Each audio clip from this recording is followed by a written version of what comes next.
네, 여러분 지난 한 주간 다 평안하셨습니까? 이렇게 많이 덥다가 조금씩 이제 무더운 여름에서 초가을로 가는 것 같습니다. 또 저녁이 되면 또 선선한 바람도 불고 있습니다.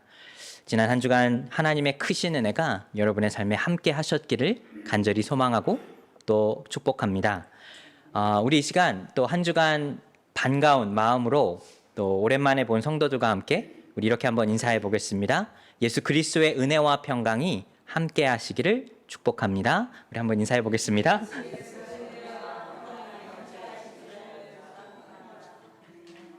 네, 그리스도의 은혜와 평강이 늘 여러분에게 함께 하시기를 바랍니다.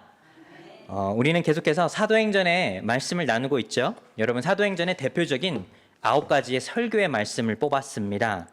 베드로의 이 오순절의 설교를 시작으로 어떻게 그들이 하나님의 이 성령의 역사를 이어가는지를 하나하나 기록해 놓은 것이 사도행전의 내용이죠. 오늘은 이제는 3차 전도 여행까지 마치고 예루살렘으로 들어가지 말아라 라는 그 이야기를 들었지만 그래도 이 성령의 주신 그 사명을 완수하기 위해서 예루살렘으로 돌아온 이 사도 바울의 이 8번째 설교입니다. 사도 바울은 이미 잘 알고 있었습니다. 그가 전도 여행을 마치고 예루살렘으로 돌아가게 되면 그곳에 핍박과 환란이 있을 것 알고 있었습니다. 여러분의 인생에도 여러분 그런 적 있으십니까? 내가 이 길을 걸어가면 이 선택을 하게 되면 나에게 어려움이 찾아올 것. 그것을 알면서도 그 길을 가야 하는 이유가 있다는 것이죠. 우리 모두의 삶도 마찬가지 아닐까요?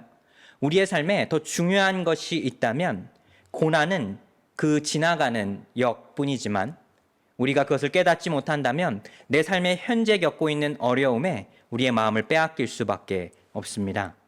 오늘 본문의 이야기는 예루살렘 성으로 돌아와 이제 사도 바울이 예루살렘 교회에게 그동안에 있었던 3차 전도 여행까지의 이 성령의 역사에 관하여 이 이방인들의 이 부흥에 관하여 이 교회에게 보고하는 내용이 나오게 됩니다. 사도 야고보를 비롯하여 사람들은 그 이야기를 듣고 깜짝 놀라게 되죠. 이방인들에게도 복음이 전해지게 되었고 이제는 하나님의 이 성령의 역사가 전 세계로 뻗어 나간다는 것이죠. 근데 바울에게서 이렇게 좋은 일만 있었던 것은 아닙니다. 바울을 핍박하던 사람들이 있었죠. 바로 동족인 유대인들이었습니다. 바울이 가는 곳곳마다 그들은 바울을 핍박했고 때리기도 했고 또 때로는 그의 목숨을 빼앗으려 여러 번 시도하기도 했습니다. 근데 그 유대인들이 이 예루살렘까지 쫓아오게 됩니다. 그래서 바울이 이 예루살렘 성에서 하나님의 말씀을 전하고 있는 그 모습을 보고 그들이 바울에게 달려들어 그를 때리고 또 큰 소동을 일으키게 되는 장면입니다. 바울은 죽음의 위기 앞에 놓이게 된 것이죠. 근데 그 소동을 보고 로마의 군인들이 중재하게 됩니다. 소동을 일으키지 말라는 것이죠. 그러면서 바울을 체포하게 되는데 바울이 체포당하여 떠나게 되면서 바울이 한 가지 부탁을 하게 됩니다. 헬라말로 부탁을 해요. 내가 이들에게 제발 마지막으로 한마디의 말만 전하게 해 주십시오. 그래서 로마의 군인들이 그 이야기를 듣고 바울에게 그 기회를 주게 됩니다. 이제는 바울이 자신에게 살기를 띠고 있는 그 예루살렘에 있는 이 유대인들에게 이 말을 전하게 되는 것이죠. 그 말을 전하게 될 때 그는 자신의 삶에 간증을 하게 됩니다. 사랑하는 여러분, 사도행전에는 3번의 이 바울의 간증이 있습니다. 3번 등장하는 것, 많이 등장하는 것이죠. 그리고 그 바울의 간증의 내용은 우리가 이미 다 알고 있는 내용입니다. 하지만 바울은 지금 이 순간 왜 간증을 전해야 했으며 그가 전하는 이 간증은 과연 우리에게 어떤 의미가 있을까요? 저는 이 본문의 말씀을 읽으면서 이런 질문이 들었습니다. 바울은 왜 죽음의 위기 앞에서조차 간증을 하기를 원했을까입니다. 여러분, 지금 바울은 로마의 사람들에게 잡혔죠. 유대인들은 그를 때려 죽이려고 합니다. 근데 그 순간마저도 그들에게 부탁을 해 마지막으로 그들에게 한 가지의 이야기를 하게 되는데 우리가 한번 인간적으로 우리의 삶의 경험적으로 생각해 보면 지금은 간증을 할 때가 아닙니다. 살려달라 부탁하거나 혹은 더 나아가 목숨을 구걸해야 하는 것 아닐까요? 이들은 지금 나를 죽이려 하고 있고 내가 로마의 군인들에게 끌려가게 되면 감옥에서 나오지 못할 수도 있습니다. 제발 나를 살려주시오. 내가 이 위기만 벗어나게 해주십시오. 부탁해야 하는 것이 맞는 것 아닐까요? 그런데 바울은 그들에게, 나에게 살기를 띠고 혈기를 띠고 있는 사람들에게 조차 자신의 삶의 간증을 하게 됩니다. 사랑하는 여러분, 바울이 전하는 그 예수 그리스도는 그가 꼭 마지막으로라도 그들이 만나봐야 할 사람임을 알고 있었기 때문입니다. 우리에게 예수님은 과연 누구일까요? 여러분에게는 이 예수님을 누군가에게 전하고 싶은 간절한 마음이 있으십니까? 내 삶의 어떤 상황이든 나와 함께 하셨던 하나님, 지금 어려움의 순간에도 나를 도와주시는 하나님, 또 나의 삶을 이끌어 주실 그 예수 그리스도를 우리는 전하기를 원하느냐는 것입니다. 그래서 바울의 간증에는 그의 간절한 마음이 담겨져 있습니다. 그런데 이 간증이라고 하는 것, 오늘 본문의 말씀, 설교의 말씀의 주제를 간증이라고 정해봤는데 이 간증이 과연 어떤 것일까? 저는 그런 생각을 해보았습니다. 간증은 분명히 간증의 강점이 있고 또 간증의 약점이 있습니다.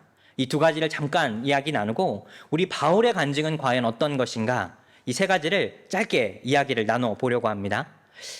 저는 신앙생활을 처음 할 때부터 이 간증에 좀 관심이 많았습니다.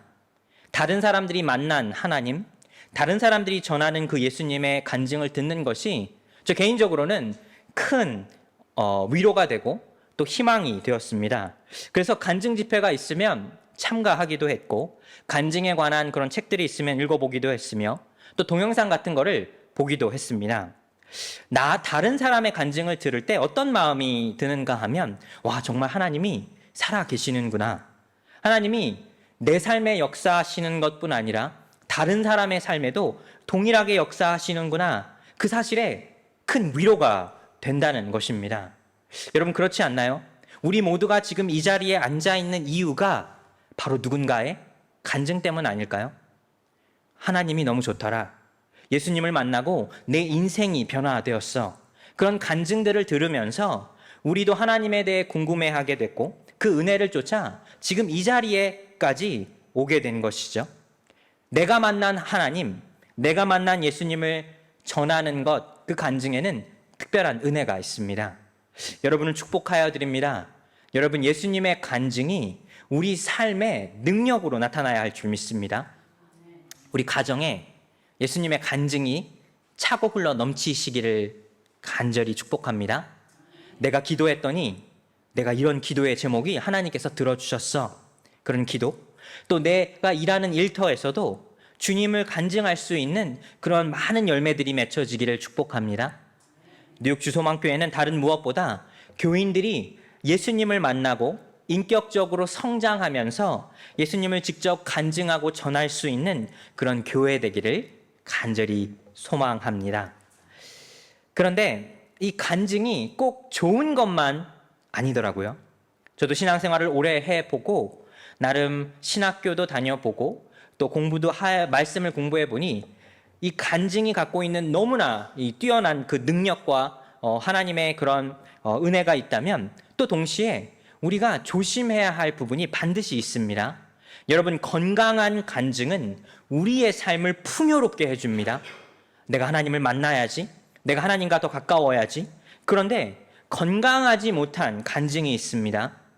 영적 성장과 결국에는 우리의 신앙생활마저 망가뜨릴 수 있는 것이 간증의 다른 이면이라는 것이죠.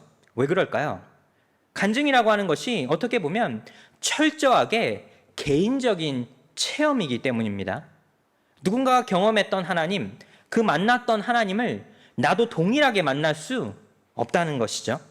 그리고 간증을 전하는 사람들의 특징이 있는데 간증이라고 하는 것이 내가 어떤 어려움의 순간에 기도했더니 하나님께서 내 어려움의 그 순간에 그 기도에 응답을 해주셨다로 시작하지만 간증을 많이 전하면 전할수록 우리는 인간의 연약한 마음이 보태져서 이 간증에 자꾸 하나님보다 내가 드러나기를 원한다는 것이죠. 저는 얼마 전에도 이렇게 간증에 관한 집회들, 또 간증에 관한 여러 가지의 이렇게 글들을 보면서 이런 제목들, 자극적인 제목들을 좀 본 게 있습니다. 여러분에게 말씀을 드려보면 여러분도 혹시 이런 거 들어보셨을 거예요. 1년 만에 뭐 수천 명을 교회로 전도한 사람의 간증, 집회. 여러분 이런 거 들어보셨죠? 와, 저도 그 이야기를 들으면 우와, 1년 만에 수천 명을 전도했다고? 정말 능력이 뛰어난 사람이다라고 생각이 들면서 또 동시에 과연 수천 명을 전도했다는 그 의미가 무엇일까요? 내가 이 한 사람 한 사람이 예수 그리스도를 만나고 그들의 삶이 변화됐다는 것에 1000명을 내가 과연 그들의 변화를 하나님 앞에 보증할 수 있을까요? 그 누가 한 사람의 마음을 바꾸기도 어려운 이 신앙 생활을 하면서 나 한 사람도 바뀌기 어려운데 1000여 명의 사람의 마음을 바꿨다고 그렇게 확신할 수 있을까요? 또 저는 개척교회를 시작했고 개척교회 어려움을 겪다 보면 이 개척교회의 간증 집회도 있는데 바로 1년 만에 2년 만에 개척교회를 몇천 명으로 성장시켰다라고 하는 간증 집회들입니다. 연약한 마음에 귀가 열립니다. 그런 게 있어? 와, 나도 그런 거 경험하고 싶다. 하지만 결국 생각해 보면 개척교회를 성장하고 부흥시킨다는 것, 그게 무슨 의미냐는 것이죠. 과연 성장이 신앙의 성숙과 동일하냐는 것입니다.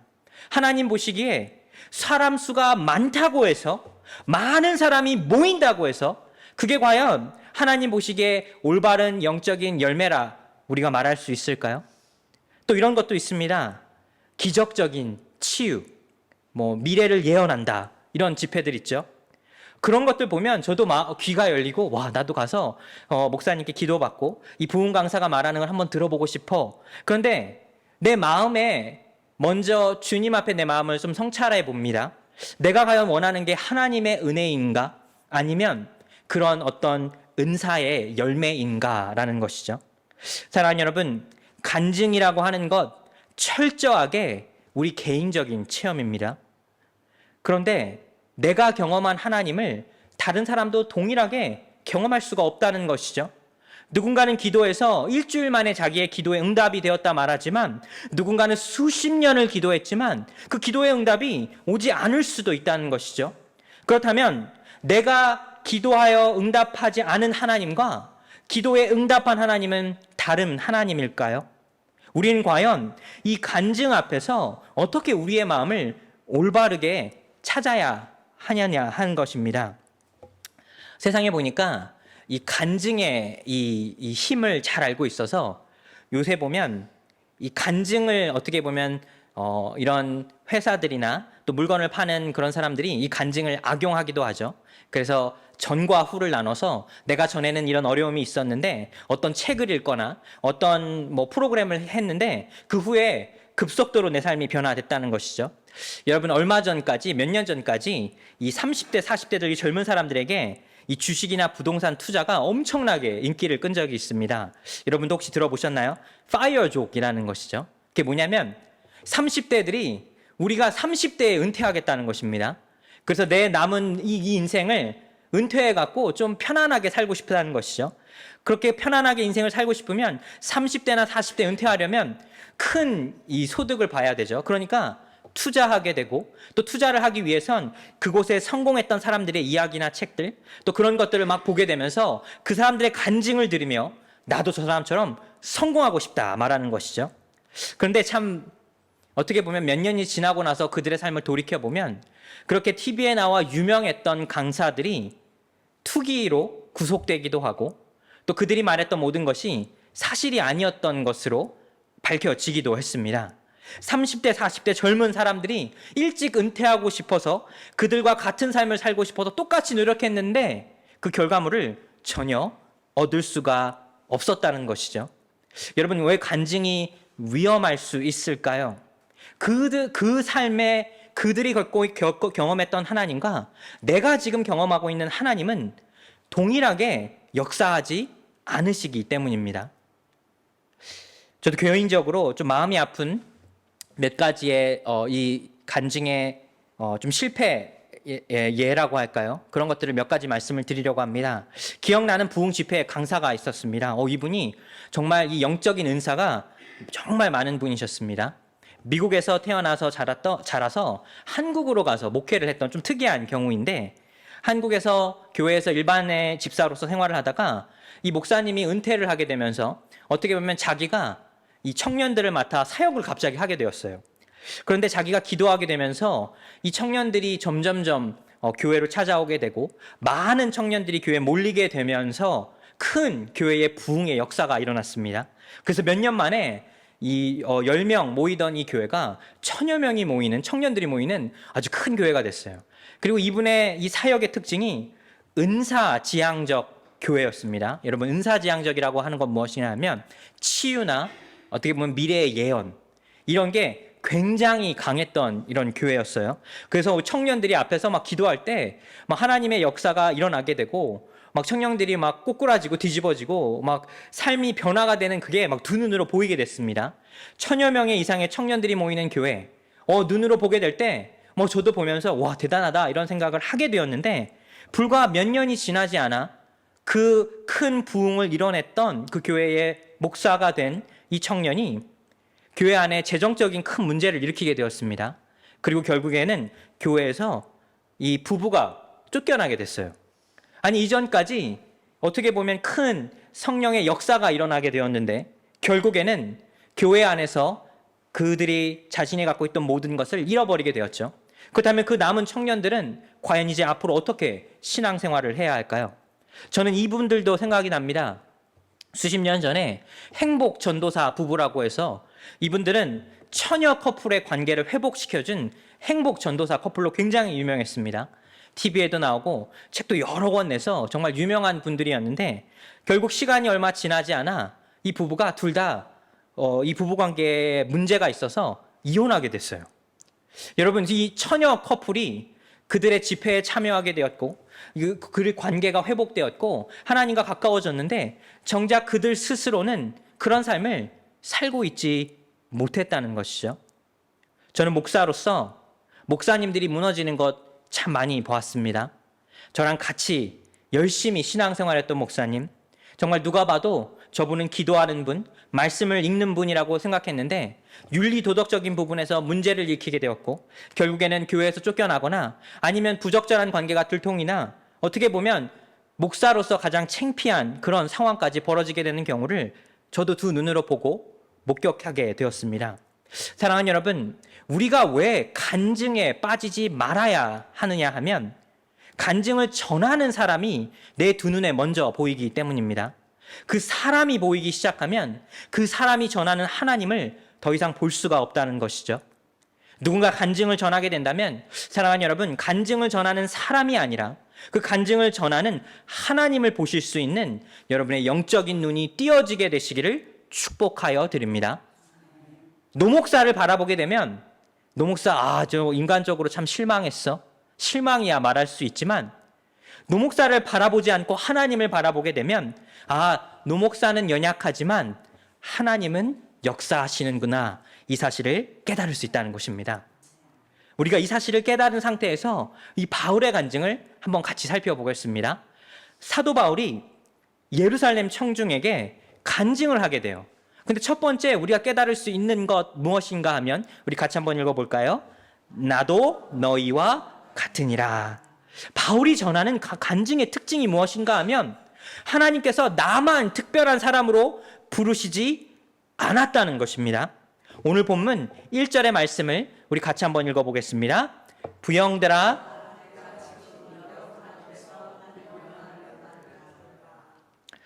사도 바울이 이제 로마 이 천부장에게 부탁을 하게 됩니다. 제발 내가 이 사람들에게 한마디만 전하게 해주세요.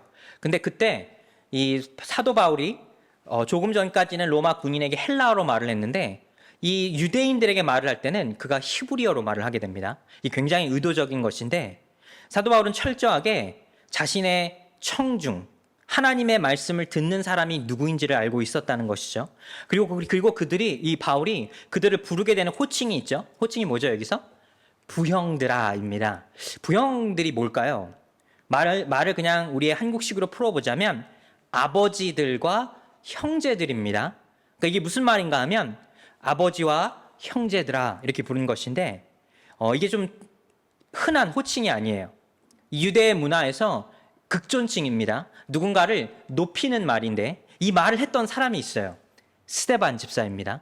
스데반 집사가 돌에 맞아 죽을 때 자신에게 돌을 던지는 사람들에게 부형들아 이렇게 이야기했죠. 이게 무엇인가 하면 제발 내 말을 들어주세요라고 간곡히 부탁하는 장면입니다. 그리고 바울이 히브리어로 말을 하게 되었을 때 그 사람들이 깜짝 놀라게 됩니다. 아니 저 사람이 우리 말을 알아? 아니 난 저 사람이 헬라 문화에 빠져서 지금 이교도인 줄 알았는데 우리와 같은 유대인인가? 라고 생각하게 만드는 것이죠. 그리고 그가 말하기를 내가 지금 여러분 앞에서 변명하는 말을 들어달라 말을 하게 됩니다. 바울은 간곡히 부탁하는 것이죠. 여러분이 지금 나를 죽이려 하고 살기를 띠고 있지만 형제들, 아버님들 제발 내 말을 한번 들어주세요. 그리고 그가 이어 3절에 이렇게 이야기합니다. 우리 같이 한번 읽어보겠습니다. 나는 유대인으로 길리기아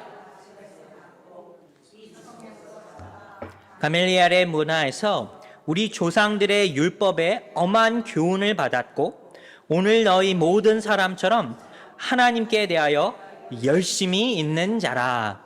여러분 바울이 뭐라고 이야기합니까? 자신의 출신을 이야기합니다. 나는 유대인입니다. 그리고 길리기아 다소에서 났다고 했죠. 길리기아 다소가 어떤 곳인가 하면 오늘날로 이야기해보면 큰 도시입니다. 유대인이라면 누구나 알고 있는 큰 도시인데 그 도시에서 나는 태어났고 가멜리알의 문화에서 나는 공부했다고 했죠. 이게 오늘날로 말로 해보자면 나는 아주 좋은 명문대학교에 나와서 이 유대인의 율법을 잘 배우고 잘 교육받은 사람입니다. 나는 이교도가 아닙니다. 다른 하나님을 전하는 사람이 아닙니다. 나는 철저하게 유대인으로 태어나 유대인의 교육을 받았고 유대인의 삶을 살았던 사람이라는 것이죠. 그리고 이어서 이렇게 이야기합니다. 너희처럼 하나님께 열심히 있는 자라. 이게 무슨 이야기일까요? 바울이 말하기를 너희가 지금 나를 죽이려고 하는 것 사실 그것도 너희가 하나님 앞에 열심히 너희의 신앙생활을 하려 하기 때문이 아니냐. 나도 그렇다는 것이죠. 나와 너희는 동일한 사람이다 라는 것입니다. 바울을 잡아 해하려는 사람 앞에서 바울은 나도 같은 사람임을 그들에게 이해시키고 있는 것이죠. 여러분 위험한 간증은 나는 특별한 사람이다라고 말을 합니다. 하나님께서 나에게 큰 복을 주셔서 나는 엄청난 능력이 있는 사람이야. 근데 그렇게 말하는 것이 아니라 바울은 나는 너희와 똑같은 사람이다 말하는 것이죠. 그러면 두 번째 바울이 말하는 이 간증의 특징이 무엇일까요? 같이 한번 읽어보겠습니다. 나는 죄인이다. 교회에 오랫동안 다니신 이 신앙생활을 오래 하신 분들의 습관적인 말이 있어요. 아유, 내가 죄인이야, 죄인, 뭐 이런 이야기를 하시죠. 근데 이렇게 습관적으로 말하는 죄인이야, 죄인은 어떻게 보면 그냥 하는 말일 수 있습니다. 여러분, 그렇죠? 우리도 그냥 하는 말일 수 있지 않습니까? 그냥 나는 이런 사람이야. 근데 그렇게 말을 하면 사실 다른 사람들이 보기에는 저 사람 참 겸손하네 할 수 있지만 우리의 마음을 아시는 하나님께서는 우리가 정말 겸손해서 그런 말을 하는지 아닌지 알 수 있다는 것이죠. 근데 바울은 어떻게 이야기하는가 하면 자신의 너무 뼈 아픈 지난날의 과거에 관하여 솔직하게 이야기합니다. 22장 4절의 말씀 읽어볼까요? 내가 이 돌을 박해하여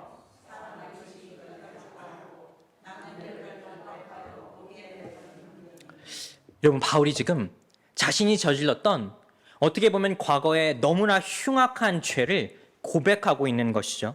나도 너희처럼 예수 믿는 사람들을 박해하였고 사람을 죽이기까지 했다. 여러분 이 고백이 쉬운 고백일까요? 내가 예전에 저질렀던 끔찍한 잘못과 죄를 많은 사람들 앞에서 특별히 나를 지금 혈기를 띠고 바라보고 있는 사람들 앞에서 고백하는 것 결코 쉬운 일이 아닙니다. 그런데 바울이 이야기하기를 나는 예전에 더 나아가 예수 그리스도를 믿는 사람들을 붙잡아 죽이기까지 했다는 것이죠. 그런데 그가 고백하기를 그의 간증의 내용을 살펴보면 우리가 다 알고 있는 대로 그는 열심을 내어 이 자신들을 지금 자신을 박해하고 있는 유대인들처럼 다메섹에 가는 길에 이 예수를 믿는 사람들을 잡으려고 하는 그 길에 누군가 나를 부르게 되었고 주님께서 사울아 사울아 왜 내가 나를 박해하느냐? 그 말을 듣게 되었다는 것이죠. 이전까지 바울은 주님을 위해 열심을 내어 삶을 살게 되었는데 그가 하고 있는 일이 사실은 주님을 박해하는 일임을 깨닫게 되었다는 것이죠. 그의 간증입니다. 내가 하나님을 위해 열심히 삶을 살고 있었는데 알고 보니까 내 모든 삶이 사실은 하나님과 정반대된 삶을 살고 있었다는 그 고백을 하게 되는 것이죠. 그리고 사도행전 22장 19절과 20절에 어떻게 보면 그를 변화시킨 그 시작의 점을 다시 한번 말해주고 있는데 19절과 20절의 말씀 같이 한번 읽어보겠습니다. 내가 말하기를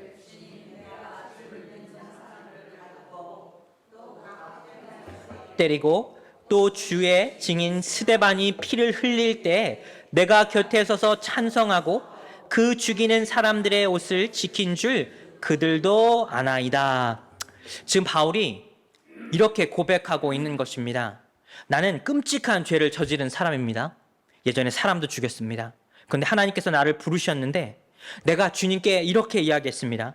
주님은 잘 아시잖아요. 내가 사람들을 죽였고 다른 사람들을 때리고 이 스데반 집사가 예수 그리스도를 전하는 그 순간에 내가 돌을 던지는 사람들의 옷을 지키고 있던 그 죄인 중에 죄인입니다. 그런데 하나님께서 나를 불러주셨다는 것이죠. 바울은 그 은혜를 잃어버릴 수가 없습니다. 그가 그 스스로는 잘 알고 있었습니다. 그 마음에 얼마나 하나님을 떠난 삶을 살고 있었는지, 모든 사람들 앞에서 그가 죄인 중에 죄인임을 늘 고백하는 이유는 그럼에도 불구하고 하나님은 나를 불러주셨고 이방인에게 복음을 전한 이 사도로 세우셨다는 그 은혜를 잃어버릴 수가 없는 것입니다. 바울은 여기서 누군가에게 지금 마음을 얻으려고 거짓말을 하는 것이 아닙니다. 내가 만난 그 간절한 하나님의 은혜를 나에게 돌을 던지고 나를 때리는 그들 앞에 다시 한번 마지막이라도 그들이 제발 예수님을 만나기를 간곡히 부탁하는 것이죠. 바울은 여러 번 자기 스스로 어떤 사람인지 자신의 편지, 디모데에게 쓴 편지, 또 에베소 교회에 쓴 편지에도 그 내용을 기록하고 있는데 우리 이 두 절의 말씀도 한번 읽어볼까요? 디모데전서 1장 15절에는 자기 스스로를 이렇게 이야기합니다. 같이 한번 읽어보겠습니다. 죄인 중에 내가 괴순이라. 여러분, 바울이 이야기하기를 내가 이 괴수라고 하는 표현이 한국말로는 뭐 괴물 이런 것 같지만 사실 원어의 의미는 the worst, 이게 뭐냐면 나는 제일 나쁜 사람이다. 죄인 중에 죄인이라는 것이죠. 하나님의 은혜를 내가 바라보게 될 때 나는 정말 죄인 중에 죄인이라는 것이죠. 내가 다른 사람보다 특별한 사람이 아니라, 내가 다른 사람보다 뛰어난 사람이 아니라 주님의 은혜 앞에 나는 너무나 작고 연약한 사람이라는 것입니다. 에베소 3장 8절에 그가 감옥에 갇혔을 때 쓴 편지의 내용인데 그가 또 이렇게 이야기합니다. 같이 한번 읽어보겠습니다. 모든 성저 중에 지극히 작은 자보다 더 작은 나에게 이 은혜를 주신 것은. 여러분이 바울이 전하는 이 예수님 우리의 마음에 조금 와닿습니까? 하나님의 은혜를 내가 바라보게 되었을 때 나는 너무나 연약하고 낮은 사람이라는 것이죠. 그런데 너무나 연약하고 낮은 사람이기 때문에 하나님의 은혜가 크다는 것입니다. 사랑하는 뉴욕 주소만교회 성도 여러분, 여러분이 바울의 간증의 내용 살펴보셨습니까? 바울이 몇 가지 중요한 사실을 빼놓은 것 같아요. 여러분, 나라면, 노목사라면 이렇게 이야기했을 것 같아요. 이스라엘 사람들아, 내가 3번의 전도 여행을 하면서 나는 정말 수많은 이 이적들을 보고 정말 하나님의 그 열매가 맺히는 그것을 두 눈으로 보았노라. 내가 감옥에 갇혔을 때 기도하였더니 옥의 문이 열렸노라. 또 아픈 자를 위해 기도했는데 그 아팠던 사람이 병이 나았고, 또 죽은 사람, 3층에서 떨어진 사람이 있었는데 내가 기도했을 때 그 죽었던 사람이 살아났노라. 여러분, 이런 간증을 들을 때 우리의 마음이 더 뛰지 않을까요? 우리의 마음이 움직이지 않을까요? 근데 바울은 그 모든 것들을 다 이야기하지 않고 나 스스로를 가장 낮춤으로써 하나님의 은혜가 가장 높은 것임을 마지막으로 전하고 있는 것입니다. 여러분, 우리에게 예수님은 과연 누구일까요? 어떻게 핍박자였던 사도 바울이 하나님의 은혜를 전하는 간증자가 되었을까요? 여러분, 하나님의 은혜가 지금 내 삶에 와닿지 않는다면 혹시 내가 하나님의 은혜보다 더 큰 사람이기 때문이 아닐까요? 내가 더 커 보이고 내가 더 위대해 보이는 사람은 하나님의 은혜조차도 더 낮아 보일 수 있다는 것입니다. 여러분, 은사지향적인 우리 신앙인보다 복음지향적, 예수 그리스도 지향적인 우리 믿음의 사람들이 되어야 할 줄 믿습니다. 영적인 은사가 있는 분들 있습니다. 하나님의 은혜가 막 차고 넘치는 분들 있습니다. 근데 그 사람들을 바라보고 왜 나도 저 사람처럼 되지 못할까라고 말하는 것이 아니라 그 사람들이 전하는, 그 사람들을 인도하시는 하나님을 바라볼 수 있어야 합니다. 뉴욕 주도만교회는 그런 교회 되기를 간절히 소망합니다. 여러분, 교회 안에 사람들이 차고 넘치는 것 중요하지 않습니다. 하지만 한 사람의 마음이 변화된 것, 그것을 통하여 하나님은 역사하시고 그 은혜를 이어가신다는 사실이죠. 바울은 자신에게 돌을 던지는 사람들에게 마지막으로 간절한 부탁의 말을 전했는데, 이 말이 우리에게 전해지는 간절한 간증이 되기를 간절히 소망합니다. 여러분의 삶 속에 예수 그리스도의 간증이 차고 흘러 넘치시는 여러분의 삶이 되시기를 간절히 축복합니다. 기도하겠습니다.